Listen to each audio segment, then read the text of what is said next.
Hi, everyone, and welcome to the MEFA Podcast. My name is Jonathan Hughes. And I'm Julie Shields-Rutyna. We have on our show, and I'm very happy to get to talk to her, Ajea Stuppart, MEFA Pathway's program coordinator. And she's going to go over some tips on managing college life. So this is for students who are just beginning college, the ones that I mentioned are arriving on campus, or if you're beginning classes as a commuter in the next few weeks. Ajea is going to be here to break down some tips on managing the transition from being a high school student to being a college student. And she's a great person to do this because not only is she the most recently removed herself from this experience, so she's the youngest of us basically, but she wrote a few great blog posts on this very subject that we will, as always, post in the show notes if you want to go over and take a look at those. But stick around for that. You'll definitely be glad that you did. Although, Julie, now that I think about it, I may have just misspoken because I said Ajea was the person least removed from this experience. But you, as a parent, I feel like have had this experience pretty recently yourself, right? I did. So my youngest daughter is going to be a senior this fall. So it seems like just yesterday that I was dropping her off at college for the first time. So I guess that brings up a good question. Now, Aja's going to talk about this from the student perspective, right? Managing this transition. But I guess, it's worth it to ask you, do you have any advice or can you talk at all about your experience of this event as a parent? Yeah, I guess what I'd say is to just acknowledge, if you haven't done that already as a parent, that this is a big deal. It's a huge deal on so many levels, sending your student off to college, whether they're going down the street or they're going very far away. Things are going to change. Your relationship with them is going to change a little bit. They're going to become more independent. Hopefully, they're going to become much more independent. And hopefully, they've already been kind of moving in that direction.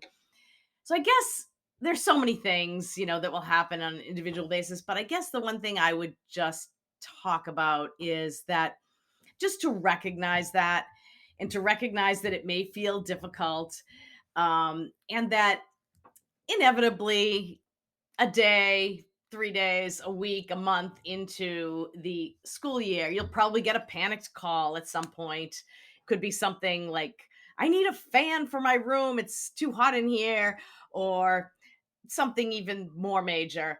And just to not panic with your student, to remain calm, be super supportive, but not feel like you have to dive in and fix everything. I think that in every way that you can advocate, help your student advocate for themselves and allow them to feel that they really are independent, and support them, maybe make a suggestion or ask a question about who they would need to talk to on campus to make something happen. But I think the key is just recognizing it's different. You want your student to be learning to be independent. And so try to help them with that and not try to jump in with every phone call.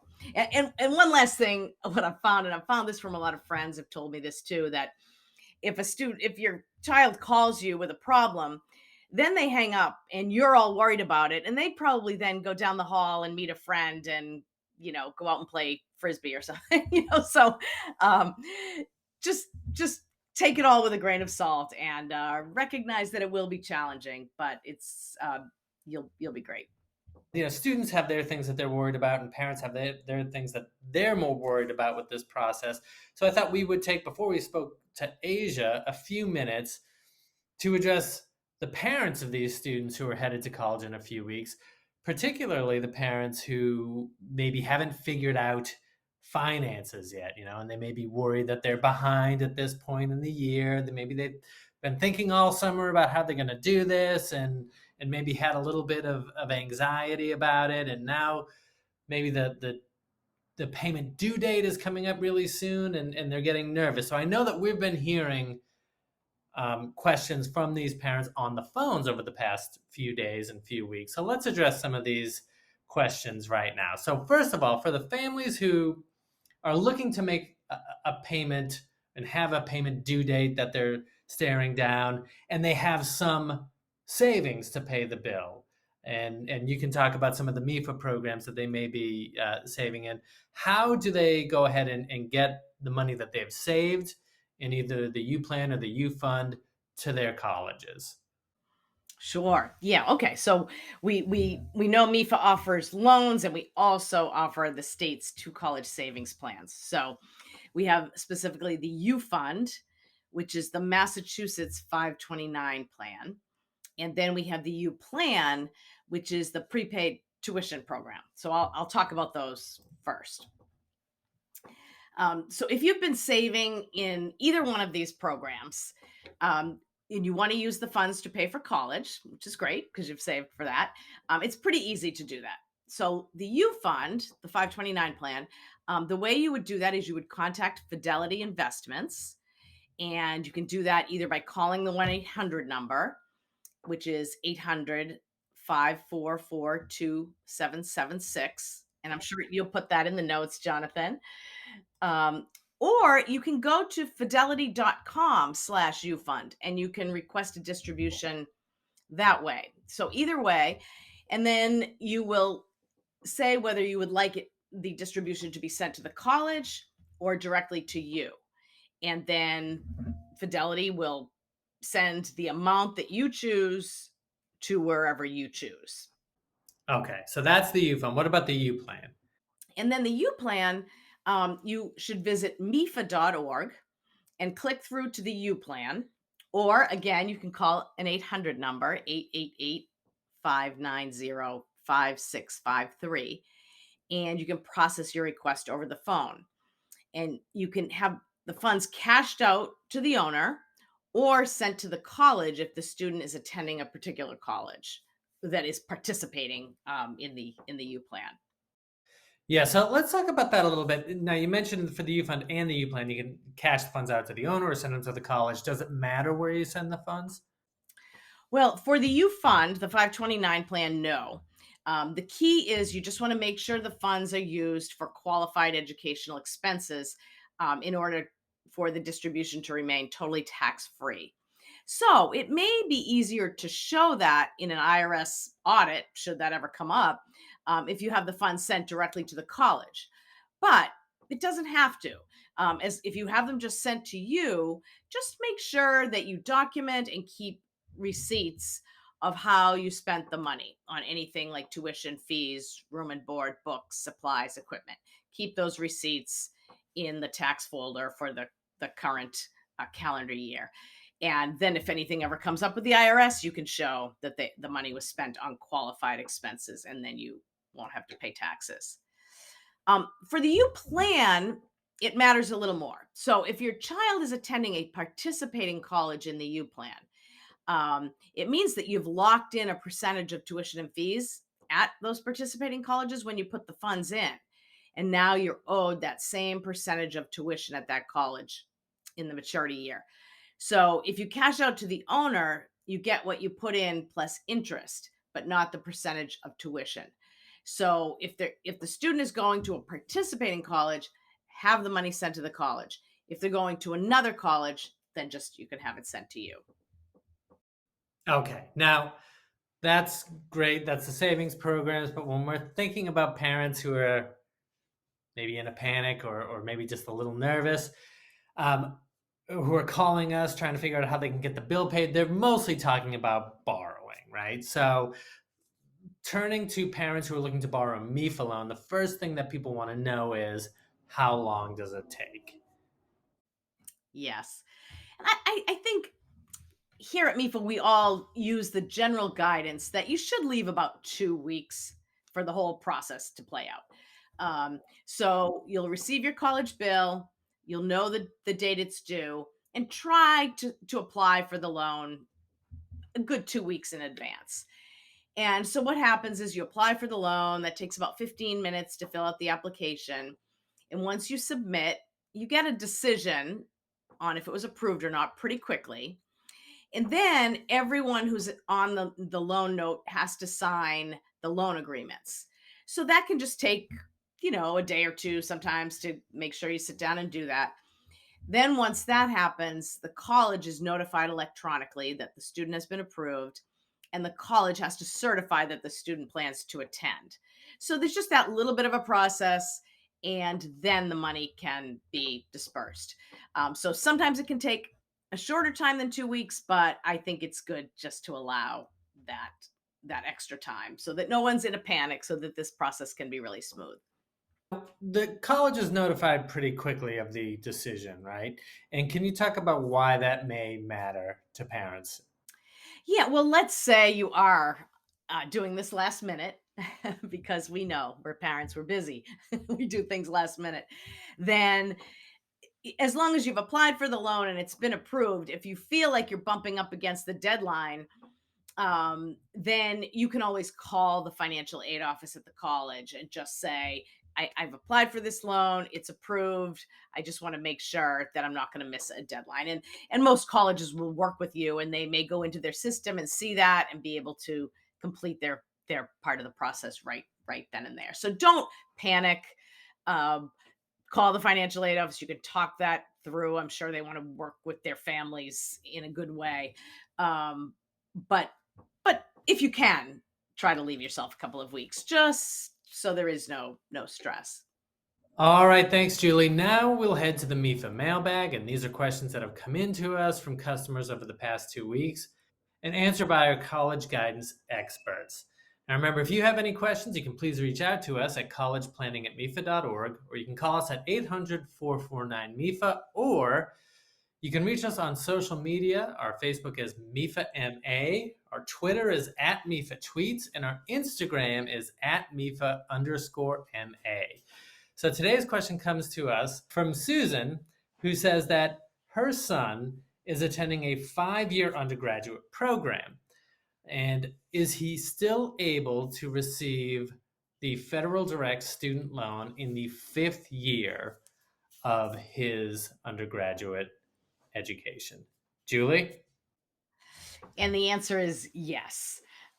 So, fortunately and unfortunately, I guess, unfortunately, many college students take more than 4 years to complete their degrees these days. And so, in a 5th year is very common. And yes, a student can borrow the federal direct student loans for that 5th year in the same amount, up to $7,500. Thanks, Julie. Now, remember, if you have any questions, you can call us up once again at 800-449-MEFA or email us at collegeplanning@mefa.org. We have a bench of college guidance experts waiting to answer your question. Now, let's go to my talk on managing college life with MEFA's Ajea Stuppart. Ajea Stuppart joined MEFA in 2016 as a social media and marketing coordinator. And since 2020, she's been the program coordinator for MEFA Pathway, MEFA's ever-growing college and career planning portal. Ajea is always generous with her time and her knowledge. Outside of MEFA, she's acted as a mentor for high school students making their way to college. And in her capacity at MEFA, she's great at approaching things from a student perspective. She's here today to talk to us about a series of blog posts that she wrote called Tips for Managing College Life. I'm very happy to welcome to the podcast, Ajea Stuppart. Hello, Ajea. Hi, Jonathan. Thank you for having me. I'm so excited. I hear nothing but awesome things about your podcast. So I feel so blessed to, be a part of this today.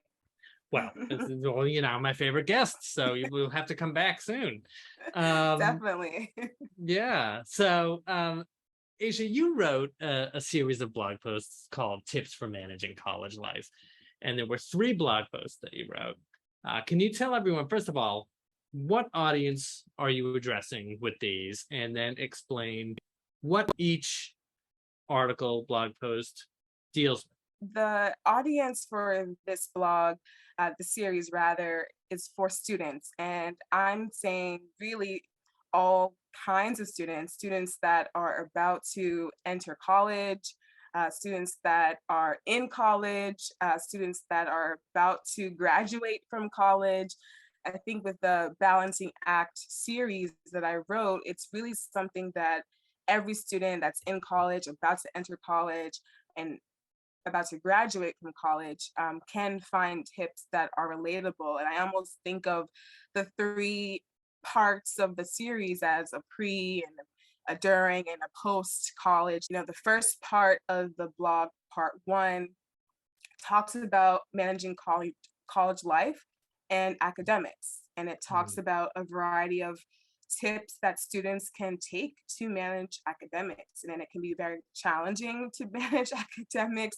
We have a whole things to do on campus. There's social life, there's campus life, there's so much, right? But that first part really talks about how students can manage their academics. The second part of the series talks about how to manage academics while having a part-time job. And a job can be, work study. It could be a job that you have off campus.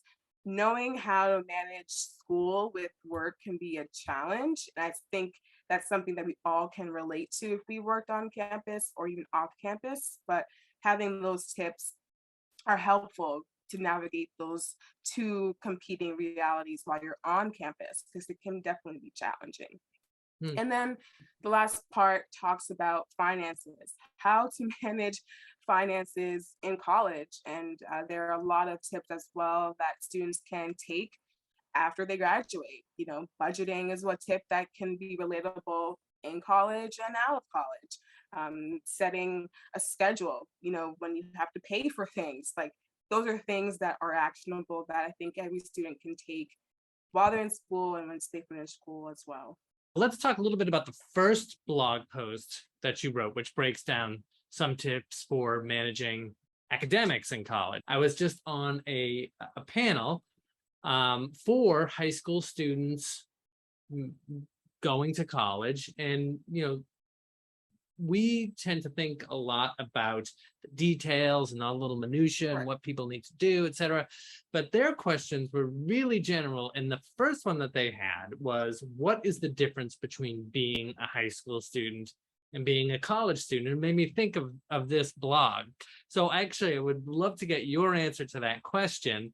And then what are some of the tips that you write about in this blog? The biggest difference from a high school student and a college student is that accountability aspect. When you're in high school, you have your teacher that will, tell you you're missing an assignment, you're behind on this, you're behind on that. They'll give you a window of time and you can make sure you turn in your homework, you turn in that project, and you do what you have to do. They make sure to follow you around the school building. They make sure if you're not where you're supposed to, they'll call you out. So there's that hunting them down and making sure you do your work, right? But in college, it's different. You're responsible for your own work. You're responsible for advocating for yourself. You're responsible for getting your own textbooks, finding your textbooks. It's different. It can be a culture shock when you're used to your teacher like calling you or finding you on campus. But in college, it's totally different. It for me, at least, it was not like that. Like, I was not expecting my professor to do what my high school teachers did. I had to learn, like, if I'm in college, it's my responsibility. I have to do what I have to do. How can we help them to manage this transition then? As you begin that transition from high school to college, identify your network of people that can support you. Don't wait until the first day of class to find your advisor. Make sure before classes start that you locate your advisor, because your advisor is there to support you and make sure that you have what you need to be the most successful student that you can possibly be. If you wait until you need something from your advisor, it makes it a lot more challenging to build that authentic relationship from the beginning. Or find someone that you can trust to hold you accountable, whether that be a professor of a class that you really like, could be a friend, it could be, a counselor. There are so many people on a college campus that are there that can help you. Create goals. Set a realistic goal for yourself that you can achieve, whether that be spending 30 minutes a day on my homework or going to after hours to meet with my professor.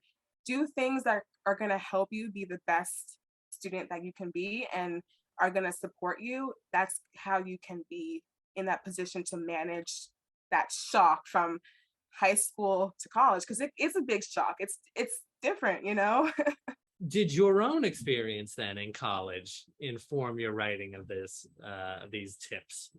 Yeah, so just taking a step back, I went to LaSalle University Mhm. and I was a commuter student. And if you don't know what a commuter student is, a student that does not live on campus, but they commute, whether bus, train, car, bike, whatever mode to campus. So I commuted to campus for 4 years. And I mean, I didn't live too far from campus, so I didn't mind the commute.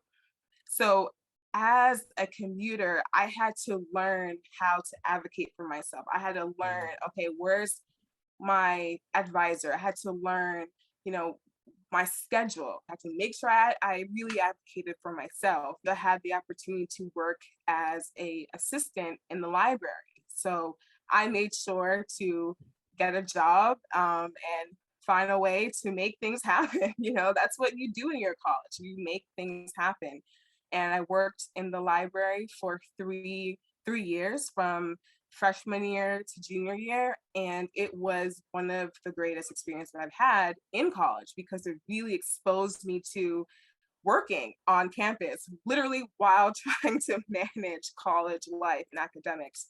And one of the tips I talk about in the blog is finding a flexible job. I mean, when you're in college, you're going to want to work, and work can't be above your academics. It has to be academics first, then work. So finding a flexible job that you can work hours that make sense so that your studying or your college or your academic stuff doesn't fall to the wayside.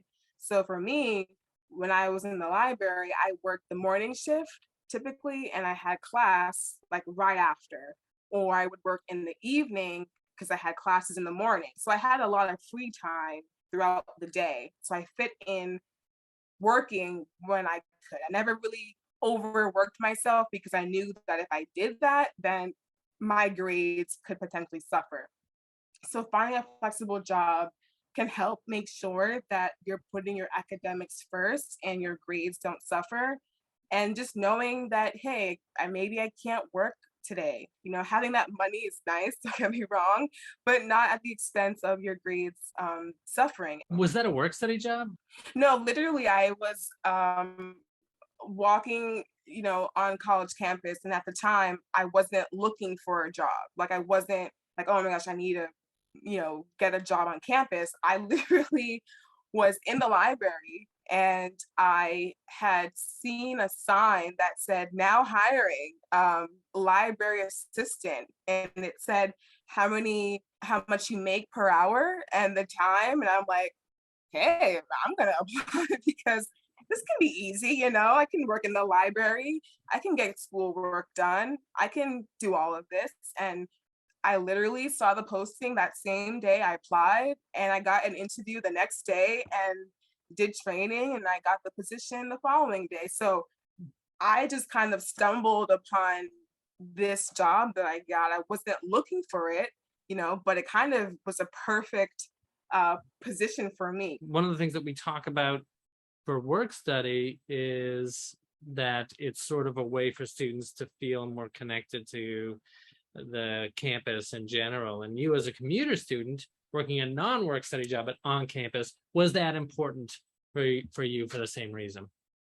Yeah, I think, if I did not work on campus, I don't think I would have really been able to be integrated in campus life as much as I probably, thought I would have. Because I, as a commuter, I would have just gone to school, did my homework, and then went home. But having a job on campus made me want to be more blended into campus life.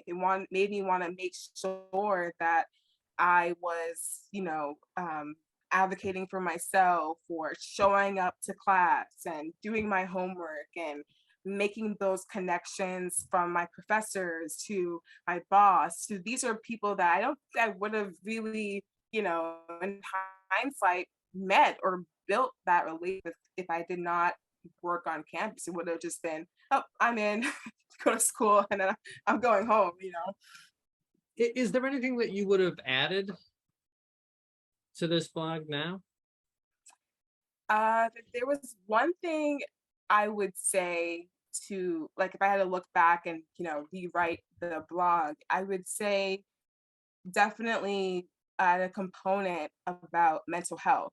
I think that, for the past 2 years, we've all been in a pandemic, and, working on MEFA Pathway, just seeing the toll that mental health in the past 2 years has had, not only on adults, but students and young people. So I would add a blurb about, mental health, and encouraging students to find resources on campus or even off campus to help them navigate mental health, whatever that looks like, whatever that consists of, and just encouraging students that there are people out there who want to help them and who want to be an ally and want to be a listening ear. So just encouraging students that, hey, it's okay. Like, I think when you're in college,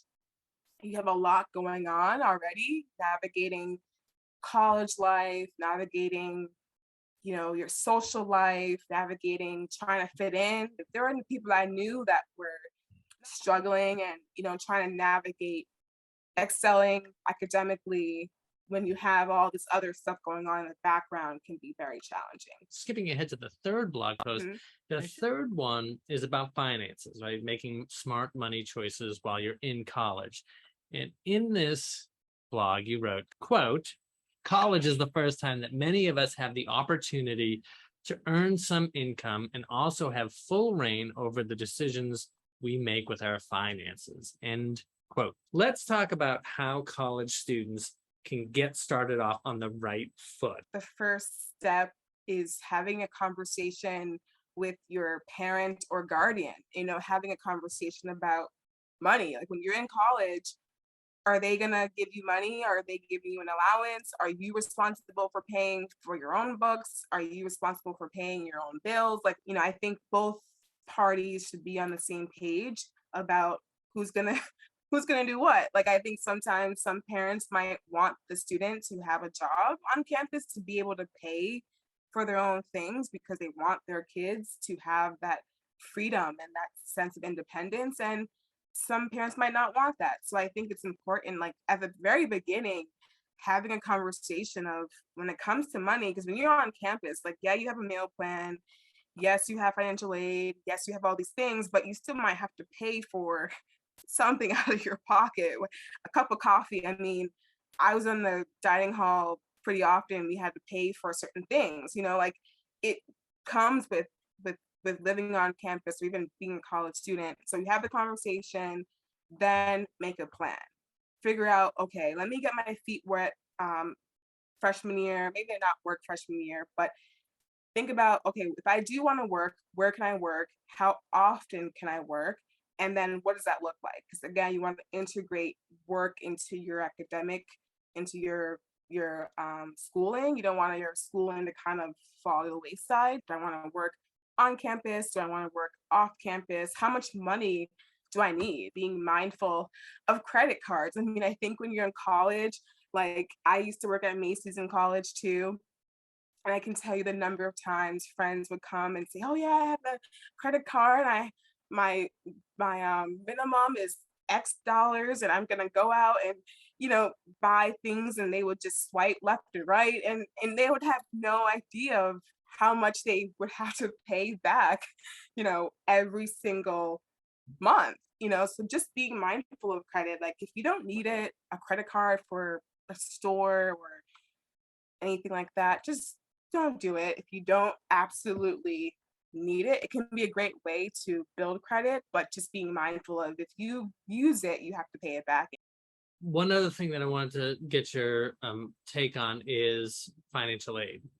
And so if there are issues with financial aid, what would you recommend students at relationship with the financial aid process be? Mhm. Yeah, I mean, my honest opinion would be know where the financial aid office is. Like when I was a freshman or, kind of doing my last college tour of LaSalle, I made sure looked for the key buildings, admissions, the main office, the library, my advisor. And I also made sure to look and see, okay, where's the financial aid office? Like I want to make sure that I knew where it was. I knew who worked there.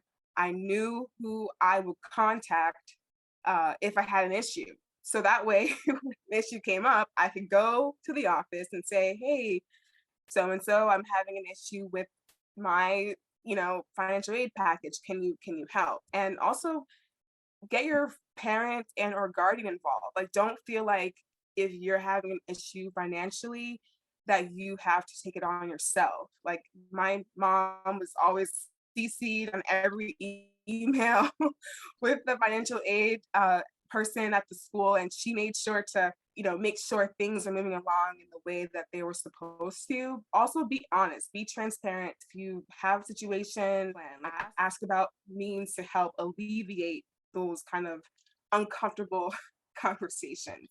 Don't avoid the tough conversations with financial aid Yeah. officer Don't avoid it. yeah. I mean, I remember, one time, I think I was a junior, and I remember going to the financial aid office, and it can be very daunting, right?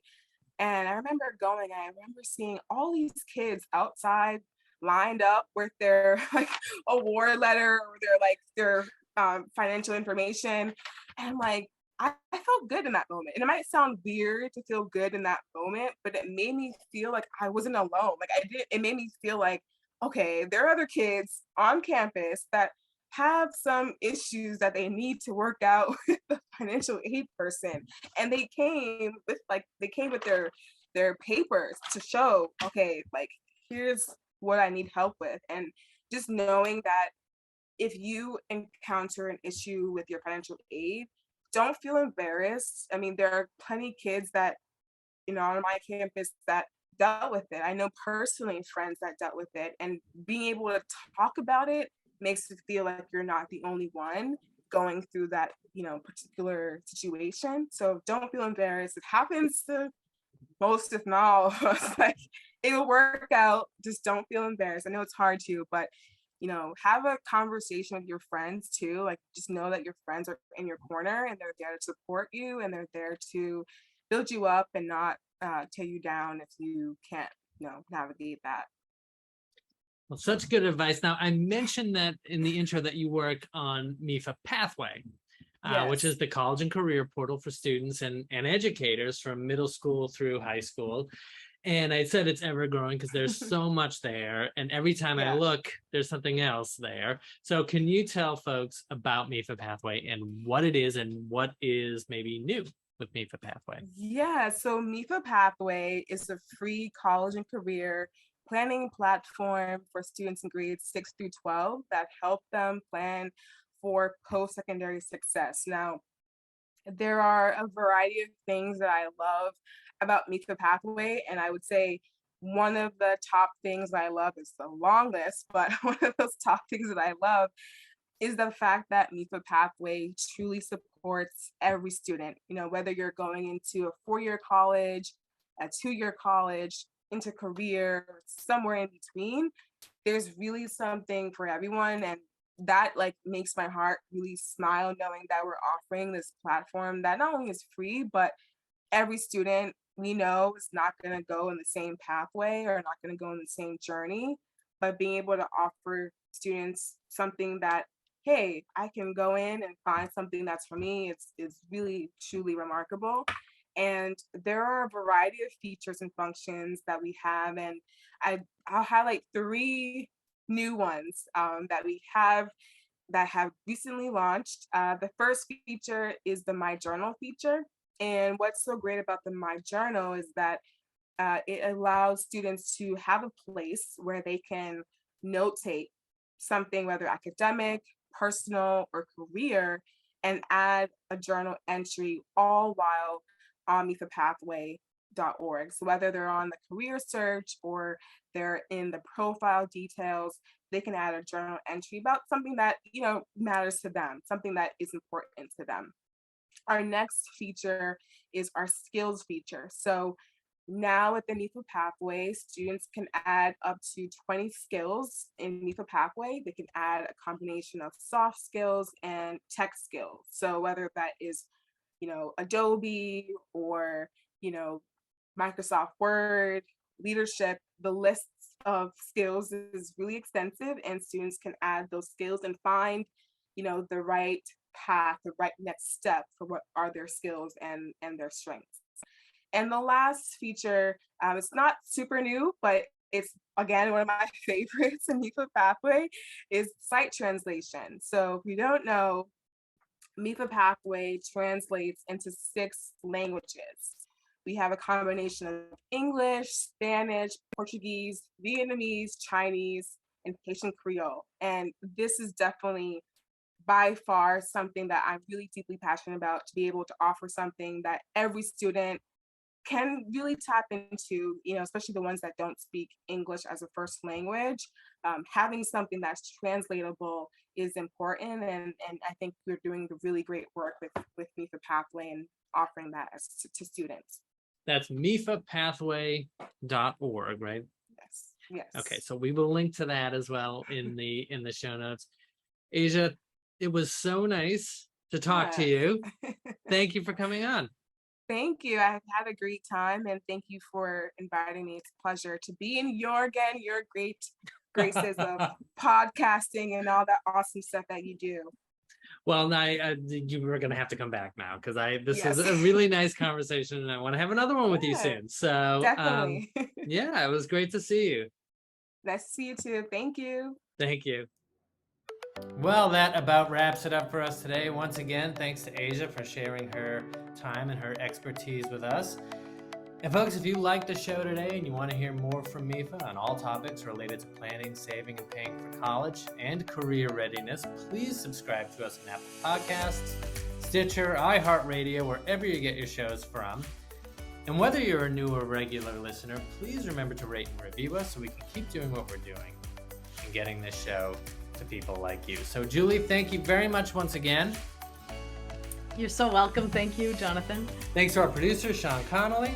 Once again, my name is Jonathan Hughes, and this has been the MEFA Podcast.